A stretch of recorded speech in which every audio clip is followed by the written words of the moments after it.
If we accept the premise that the sun is not merely a burning star, but rather a sentient eye, a living organ of perception embedded in the cosmos, then the next question becomes inevitable and far more unsettling. Who is looking through it? Light does not emerge without intention. Light carries information. Light reveals.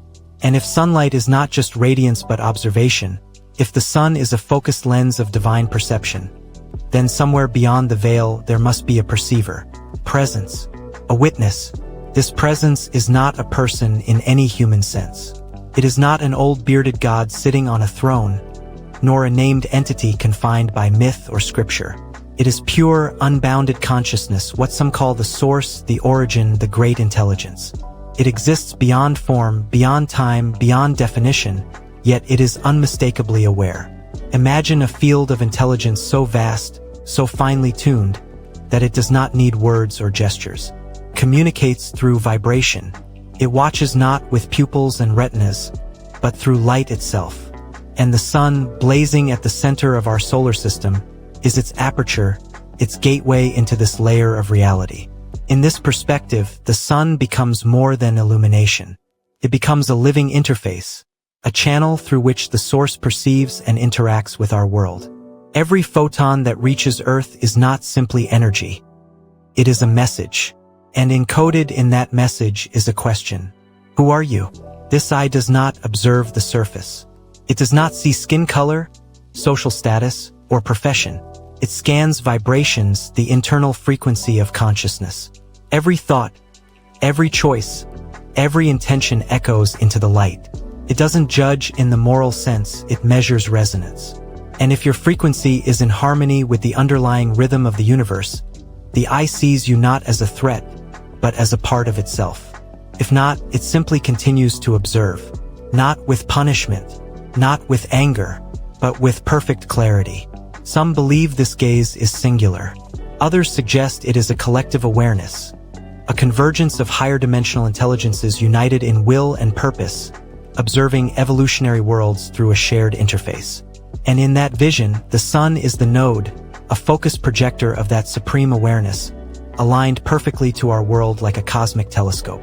Whether singular or collective, the watcher behind the sun is not absent. It is not distant. It is present in every ray, every morning, every moment you feel light on your skin and think it is just warmth. Because you are not simply being warmed, you are being read. And yet, why observe? Why does this divine intelligence need to watch us at all? The answer may lie in the function of life itself. Earth may not be the center of the universe, but it lies within the path of the watcher's eye. That alone makes it significant. It means this world, this dimension, is part of an experiment, not in science but in consciousness. A test, a simulation, a sacred proving ground. The sun, then, becomes the mechanism through which this test is monitored. And we, each of us, are participants in a silent dialogue we may not even realize we are having. The eye does not interfere, because it doesn't need to. Its presence alone changes the outcome. Perhaps that is why so many spiritual traditions revere the sun as more than an object. Ancient Egyptians saw it as the eye of Ra. Vedic texts speak of Surya, the solar deity who witnesses all actions. Esoteric orders speak of the black sun, the hidden intelligence behind light. These are not coincidences. They are echoes of a deeper memory, that long before science named it a star, we already felt its awareness. And maybe the reason we are discouraged from looking directly at the sun is not only biological. Maybe it is because to meet the gaze of the divine is to be exposed. Not physically, spiritually. To look at the sun is to sense the weight of a gaze that sees everything you are and everything you are not. And only those whose frequency is aligned will find peace in that gaze. So who, then, is behind the eye? Call it God. Call it the source. Call it the unified intelligence of all evolved life. Whatever the name, it is not watching you to judge you. It is watching to see what you choose when you know you're being seen. That awareness changes everything.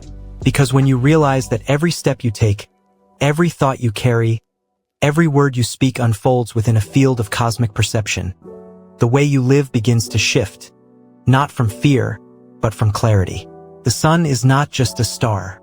It is a mirror, reflecting your vibration back to you in the form of light.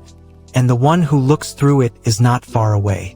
It is the intelligence that breathes you into being. It is the stillness at the core of your own awareness.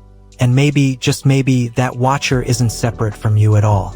Maybe you are simply a fragment of that same gaze, temporarily looking out from another angle, learning to remember.